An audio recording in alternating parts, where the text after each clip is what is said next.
This is the Fearless Pricing Podcast, where we meet and talk real life pricing experience. I'm your host, Filip Fucic. Pricing is hard. This is a podcast for fearless professionals and those who would like to feel that way. It's an unfortunate truth that most service pricing is created using either guesswork or copying other people's guesswork. Hello and welcome back to the Fearless Pricing Podcast. Today on the What I Should Have Charged, we have the lovely Maja Puškarić, LinkedIn and personal branding coach that works with solopreneurs, with corporate experience and everything that she needs in order to turn people's brands around. Maja, welcome to the show. Hi, Philip. Thank you, Philip, for inviting me. I hope that my today's story and our discussion about what I should have charged will open someone's eyes or maybe inspire them to charge more. Yes. Tell us your story. Well, I had so many stories, Philip, so I didn't know which one to choose for you, which is not actually good for me, but it is good for my life lessons, as you know. So I have a story that was very painful at that time. I was a co-partner in a creative agency in Croatia, and we had a very big client that came to us with the request that we designed for him, that we offer him product design. He was providing a service with ozone cleaning in some hotels, private houses, but now he wanted to design this machine which will look very fancy. And so in a hotel, you could put it somewhere and it will look nice and it will clean the room with ozone. And that was really interesting project. Even though we did not provide services of product design, we found a really good product designer and we hired him for this project only. So we've invested like 2 months of work together with this product designer. And when we got our sketches done and the whole marketing strategy and everything, we've presented this to the client and, of course, gave him the bill for this. And it was at that time really 500 euros, which is, peanuts. Yes. And he said, I just remember him sitting across the table and he said, "No, that's too much. I will give you 250." And yeah, so at that point, I told him that I don't want a penny and that we will not charge him anything because he was actually insulting us with this price. And now, when I think back on this whole situation, Philip, I think we should have charged at least 10,000 euros.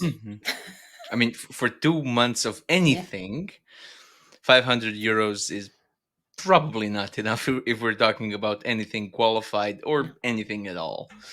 So, oh, I'm Yeah. sorry. Yeah. So this was one of my biggest lessons as an entrepreneur, as someone who provides services, and someone who was ready to jump in and take the challenge without thinking about some paperwork that should have been there to support our actions legally. How did you get to the 500 price tag? Do you remember? Well, it was a long time ago, but I remember that we divided this project into phases. Mm. And this first phase where we would come up with this idea and with this sketch of this product, and just for this first phase, we've calculated 500 euros.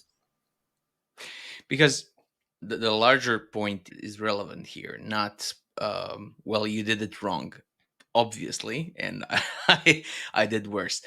Um, because uh, nobody tells you how to calculate that stuff, No. right? No, nobody tells you how to calculate that stuff, and then you go and say, "Well, we paid this guy this much, and we spent this many hours, and well, it was fun along the way, so and we want to keep this guy as a client." And none of these things are math, right? And all of these things are just elements from feelings and thin air.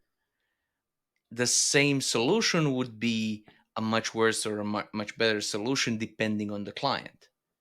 So the value absolutely has nothing to do with combining elements. This is why I asked. Yeah. So uh, I'm very happy that you chose that story.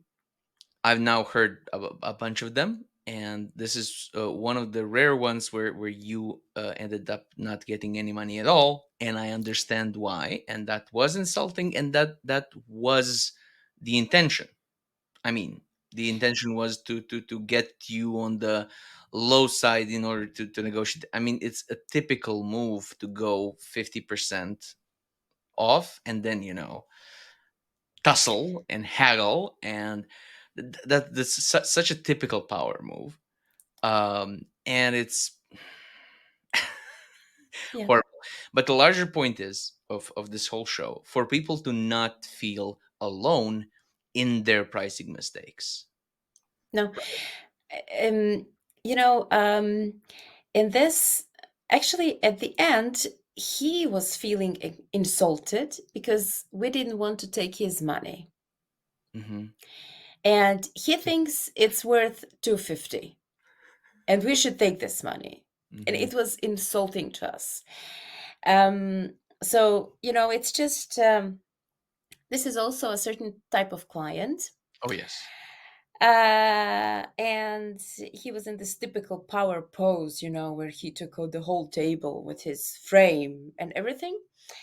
Now, when I look back, I really have learned my lesson and I know what are the mistakes that we made, and in pricing as well, and in these steps with our client. He does that because it works. Don't get Yeah, me wrong. He yeah. does that because it works. He learned it somewhere. Probably somebody else did it to him. And he learned, oh, that's how you do it. Right. And he does it because it works. Maybe I Um, should.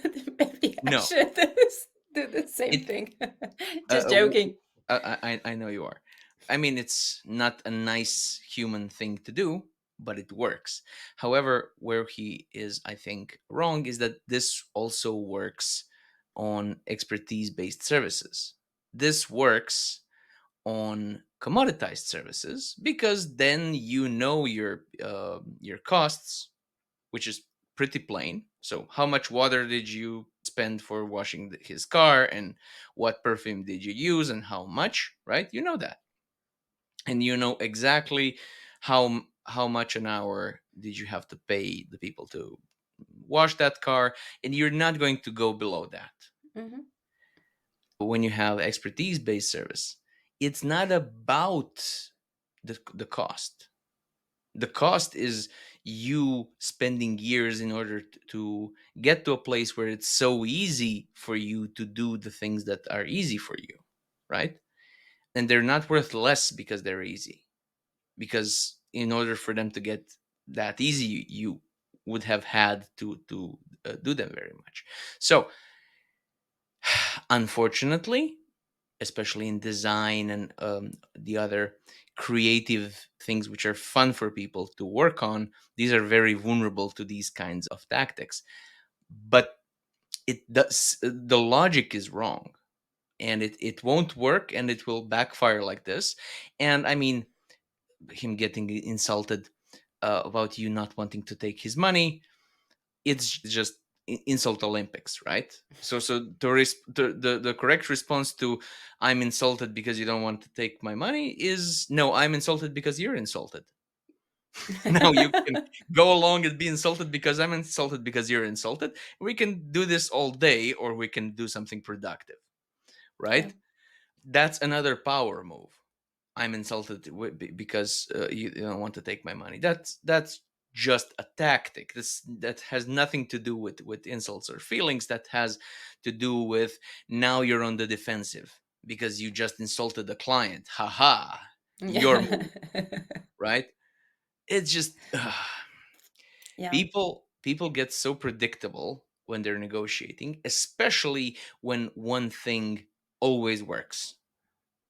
And then one Mhm. of my favorite things to produce, and I hope you had that experience, and if not, I hope you have it in your near future, is what I like to call a stun fox face. Because imagine a fox that is used to rabbits running away from it, and then one day a rabbit turns around and punches it in the nose, right? And the fox like, what the hell just happened? Mhm. And I've seen this when people try tactics like this, right? And you probably you saw it there, right? They Mhm. don't want to take any money. They would rather throw this away. Yeah. What is happening? That what is happening is that you just try to catch a fish with a bird bait. It's a different thing, right? Yeah. Bait is bait, but you're using the wrong one, right? Anyway, I'm sorry you had that experience. Well, Philip, you know what? I'm thankful for it, honestly, because later on we worked on some bigger projects, on some, projects that would cost us a lot more if we would have gone through that lesson then. You learn financial self-defense, right? Yeah. Because what happened there is that you were basically robbed of some hours, right? Not of necessarily of money. You could also argue for money, but you were robbed. And then you learn, and now you know how to do the financial self-defense. Exactly.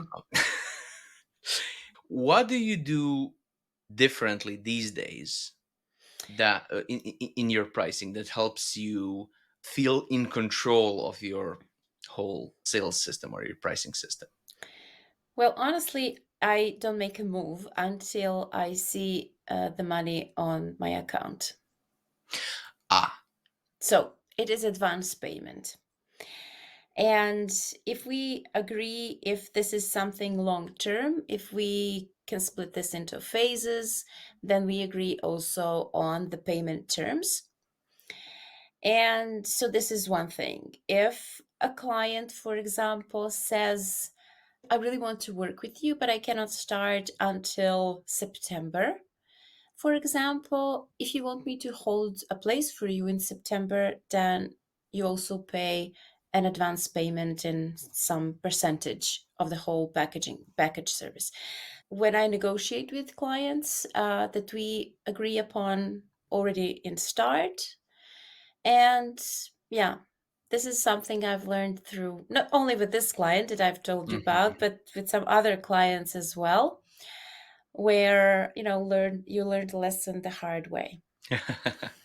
Okay, so what would you say, because I know how comments work in my line of work, what would you say to people that would say, well, if you're asking for advance payment for something like personal branding work or LinkedIn, there's many other people who don't ask for that kind Mhm. of money upfront. Why don't all your clients simply move to them? What would you offer as an answer to that kind of comment? Well, first of all, we all choose services from the people we click with. And we maybe, Philip, we can offer the same services with the same pricing, but there is something that will attract some other clients that will work for me and some other things that will work for you. So this is one thing. If people want to work with you, they will work with you under your terms. This is something I have learned. If you've built your personal brand and your expertise in your field strong enough, people will work with you under your terms. Mhm. I think it's called a defensible position. So Oh, a defensible position is something that you can hold even when you have other people doing, now I'm going to do the quote marks, the same thing for less money. Because this is something that I get often. So what if somebody else does exactly what I do for less money? Then they don't do exactly what you do. People don't choose expertise level help if it's not serious. If it's not serious, I can take care of it myself. I'll get some templates for personal branding. I'll watch some YouTubes. I don't need a trainer.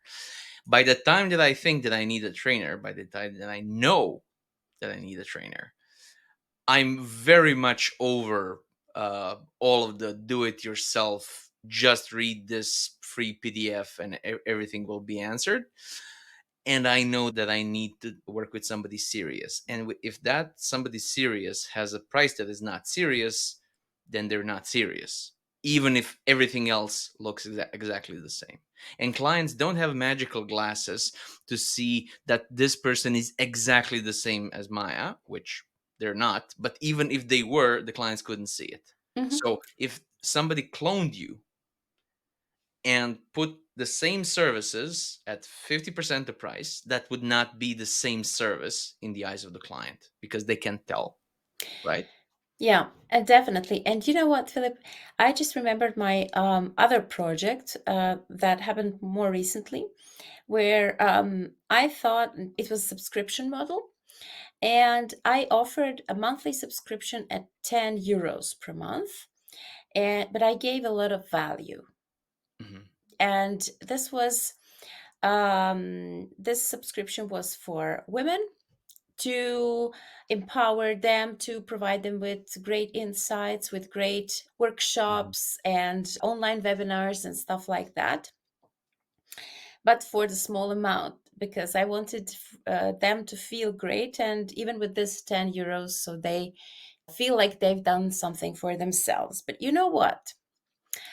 That was really not a good move, because something that's worth $10, sorry, 10 euros, Almost the same right now. yeah, they just don't find value in that. Even though you provide value for 100 euros, in my eyes, for example, but this price of 10 euros per month was just too small for them, and they just didn't see the value in there.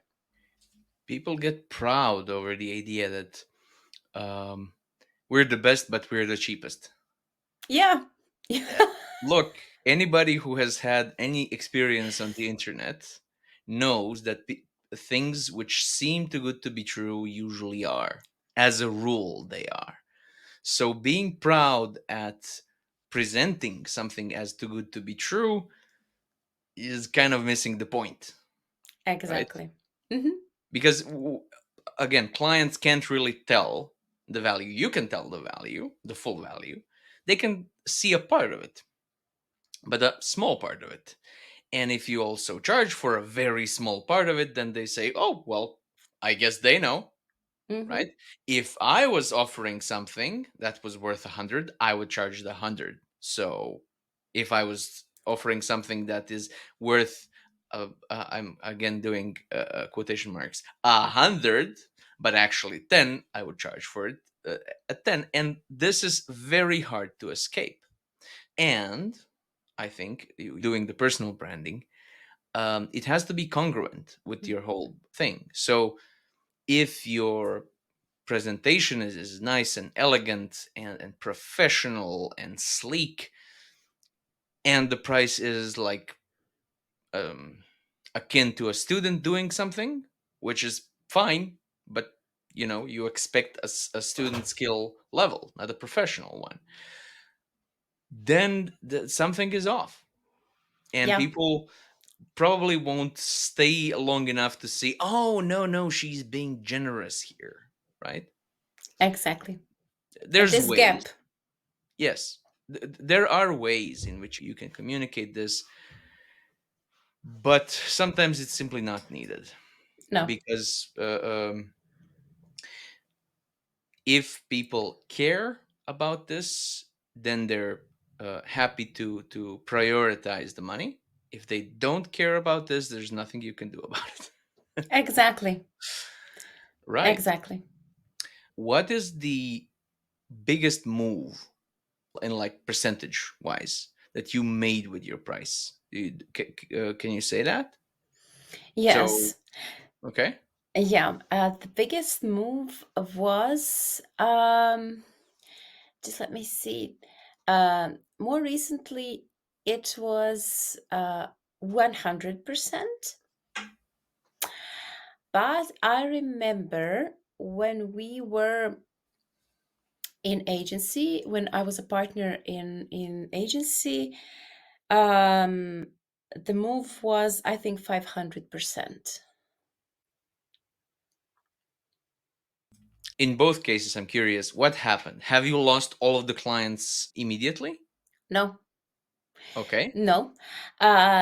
This service, in both cases, it is a one term service.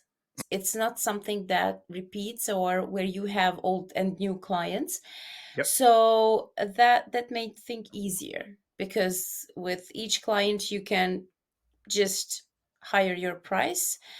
And to tell you honestly, what happened? Nothing. We even had more clients. And this indicates, so I knew that was probably the answer, but again, I'm trying to preempt some comments. The indication when you do something like this, you double the price, you quadruple it, right? You quintuple it, if that's a word. Uh, quintuple. And nothing happens. That means that your price was way too low. Hmm. And Yeah. this happened to me embarrassingly large number of times, since what I'm doing is I'm doing pricing. The first time that I did this, I didn't even know that I was going to be specializing in pricing yet. I was still doing some general strategic marketing stuff. But it keeps happening, right? And it keeps happening because we're not stationary in our knowledge. Who you were before Corona professionally and who you are today, that's not the same value for clients, No, that's right? not the same person, even so. In general, Yeah. yes, of course not. And this is one of the biggest reasons why I think charging per hour is kind of a trap for us, for solopreneurs, because you mostly work with solopreneurs as well, right? Just like I did. Yeah. Because it's very hard to increase your per hour as fast as your value grows. And what I mean by that is, when I ask somebody, how long are you doing this? And they say, I don't know, 10 years. Okay, so 5 years ago, you were at least 3 times less value than you are today to your clients. And people say, yeah, okay. So is your hourly rate 3 times as big? Mostly they say no. Mm-hmm. It's maybe 30%, and that's better than inflation. It's Mm-hmm. something. It's also leaving a lot of money on the table. Mm-hmm. And especially people who have done who were doing what they're doing for 20, 30 years. I've met those, I've worked with those. They left such massive amounts of value on the table because they've gotten quicker, Mm-hmm. which detracts from their profit, right? And they've gotten better for the client, and for themselves, they're worse and worse and worse. Mm-hmm. And you have people who should be winding down their career and thinking about investing and retiring in I don't know, in a decade, that are absolutely not even thinking about it, frantically doing all of the work all of the time and barely sleeping because they can't pay all of the bills with the massive amount of clients that they have, because they're so quick Mm-hmm. and effective, and everybody wants to be their client because they're so quick and effective, but this is a really really bad deal for them, right? Yeah. It is a hamster wheel, actually. Yes, very Yeah. much, very much. Yeah. And then when the recommendation comes to double their price, then they freeze. Mm-hmm. It's like the old pricer's joke. It's definitely not mine, but I told my so the joke goes, I told my barber he should double his prices, and he panicked. Double my prices? Gosh and golly, I would lose half my clients. Yes, and get the same revenue for half the work, right? That's a panic inducing idea. And this is exactly how people think about this. And this is why I wanted to ask you what happened when you put the price 5 times higher. That just means you had a 5 times too low price. So you were charging 20% of what you should. Yeah, exactly. It's this logic that you've mentioned with the barber. This is what we were thinking. You're working your ass off on some projects, great number of projects, and these were creative projects, and you are getting the same amount of money as you've done to really to the same quality with the two projects that you've charged normally or rationally. Yes, rationally is Yeah, is a good one. Is a yeah. good one. Especially because so much of pricing depends on psychology, and Hmm. some people, engineers, tend to look at that as a weakness. Hmm. I don't think it's a weakness.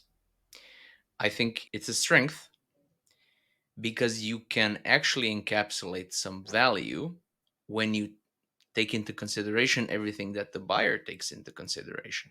Because as sellers, we see the price as, the monetary amount. The price is the price, what it Hmm. says on the box, what the numbers indicate. It's not complicated. It is complicated, because convenience is part of the price. I was just recently in a hotel, and I laughed at the prices on the minibar stuff, and it's there because it's convenient. And Hmm. yes, you can go downstairs and fetch yourself something way cheaper. Yes, you can. Are you going to? Yes. Excellent. Then this was not for you, right? Exactly. And some people will say, "Ugh, I don't care." And I don't care is an emotion, right? It's very much an emotion. So, um, convenience is a part of the price. Hmm. Have you changed a price of something based on convenience? Um, yes. Actually, recently I've added one more service to my high ticket service. And this convenience is that my clients get their LinkedIn profile done for them. Mm-hmm. Until now, I've taught them how to do this by themselves, but they are willing to pay more if if I do this for them, Mm-hmm. for example. Absolutely. That's a relief. They don't have to think about it anymore. That's also a kind of a risk cost as well. Well, risk relief, because I might not do it well. And it took me a while to understand that in order for me to load the way that my name and surname are said on LinkedIn, I have to log in through the mobile phone. Hmm. It didn't I mean, you can Google it, but it's not really that easy to Google it. There's things that are not intuitive, and I might not be doing it right. So, yeah, Hmm. so risk price is definitely a part of pricing, and this is why I said if somebody cloned you and put the price much lower, people would not see it as the same thing Hmm. Exactly. because of. Mhm. And you know what else? The time as well. As you mentioned with the minibar in the hotel, Yes. if you don't have time to go and search for these drinks and nuts or whatever there is in the Mhm. minibar, you are willing to pay more for them. And the same is with my service, and I would say with other services as well, because there is risk, there is time, there is energy that people need to put in to learn all these things. It is easier if someone does this for them, or they find it more valuable than the fact that they should be investing their own time into doing and learning about these things. Yes, yeah. When I think about convenience, I include time as well, Hmm. for the reason that you said. But there is also the question of ego, because if Maya tells me to change something and I don't know how to do that, right, then I have to go back and say, sorry, how exactly do I do this again? I kind of forgot. Maybe you told me. Hmm. And that's, Yeah. nobody likes to do that. Yeah. It's not just about time, it's also about ego. I usually say, if you had a choice of two therapists, right? Hmm. And you had to choose one of them, and one of them had a lower price, but they were also your ex significant other. Which one has the better price? Yes, not the X one. Yeah, monetary part of the price really doesn't matter Right. at this point, right? Convenience, risk, and ego are Hmm. very much emotional experiences, emotional reactions, psychologically based, if you like. And I think there's nothing wrong in taking them into account when we're talking about expertise based services. You can't do that when you're pricing aluminum. Okay. Or, buildings, houses, maybe. Yes, you fall in love with a house, right? But a hangar for a plane, it costs what it costs. No, nobody is emotionally invested in this.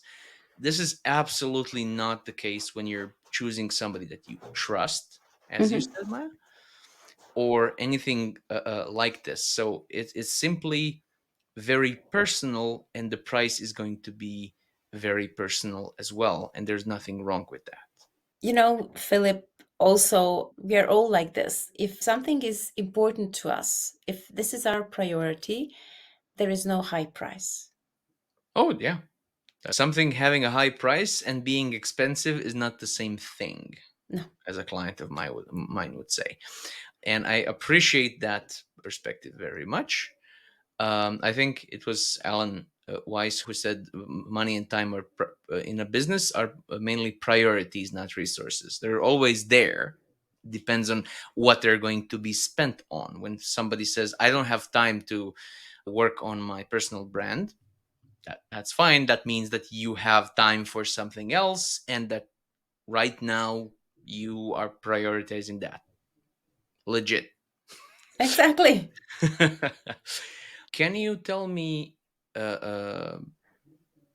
in general, can you have a too high of a price when it comes to personal branding? And probably yes, but how do you know? Can you please explain this? Yes, yes, Because I yes, did. yes, yes. Hmm. You've priced stuff so it's not too low, Hmm. but also that it's not too high. So, Hmm. what is your approach? How do you get to a price that is, Goldilocks, secure, not too high and not too low? I must say, I apply something that I've learned from you. Ah, thank you. And if every sales conversation ends up in sales, then you're pricing too low. So if 20% of your potential clients do not turn you down because your prices are too high, then you're charging too low. This is one one of my It key worked. moments when Yes. Thank I you. form my prices.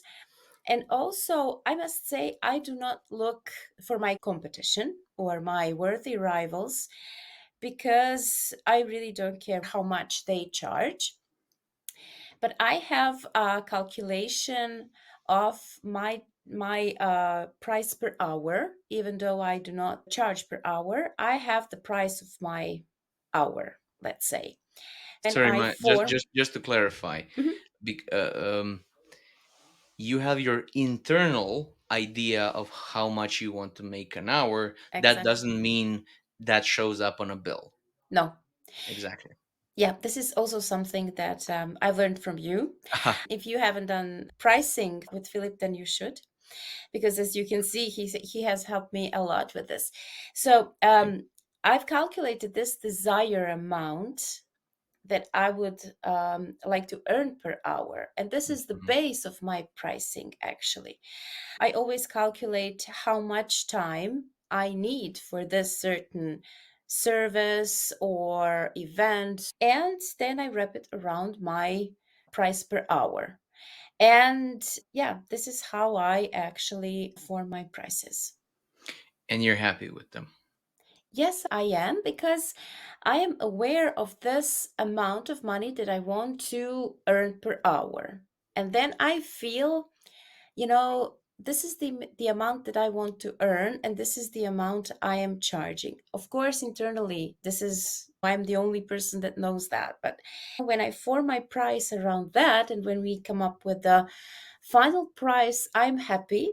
I do not feel that someone is robbing me, Mm. and I do not feel that I am robbing someone else. I always have the option to give a discount to Yes. someone, and this is great, because then I'm not giving this discount because I am desperate or something like that, but maybe because of some other reasons.